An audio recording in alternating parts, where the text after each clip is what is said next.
Ok, aujourd'hui on va surtout parler de la version gratuite de Mailchimp qui nous permet déjà de faire beaucoup de choses. Elle nous permet déjà d'avoir une audience de 2000 contacts, ce qui est pas si mal quand on commence une entreprise.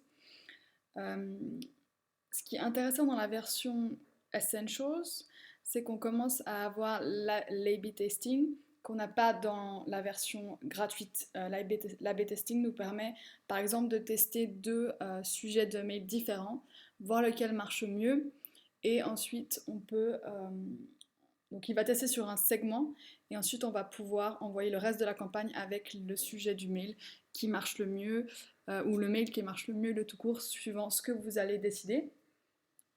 Il faut savoir que l'A/B testing en dessous de 5000 contacts, c'est pas très intéressant parce que Mailchimp va pas être assez puissant, va pas avoir les données qu'il faut pour faire un vrai A/B testing. Donc si vous avez 5000 et plus d'abonnés, c'est intéressant. Si vous en avez moins, ça sert à pas grand chose d'acheter le plan essentiel parce que même si vous avez accès à l'A/B testing, ça, vous n'aurez pas les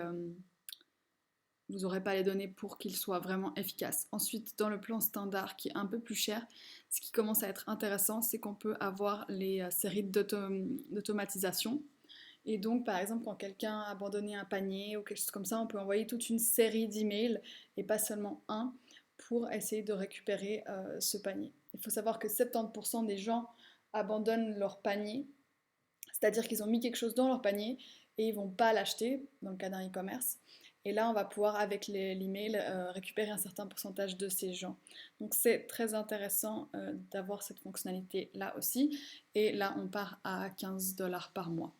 Ensuite, là, vous avez un plan qui est très gros. Je ne vois pas pourquoi vous auriez besoin de celui-là. Après, vous avez une segmentation qui est très avancée. Donc, à chaque fois qu'on augmente un petit peu de plan, on a déjà une segmentation qui devient de plus en plus précise. Donc, déjà en gratuit, il faut faire pas mal soi-même, mais c'est déjà intéressant. Et ensuite, on augmente petit à petit la puissance, on va dire, de Mailchimp. Mais on peut commencer en gratuit jusqu'à 2000 contacts, donc c'est déjà super pour pouvoir tester l'outil.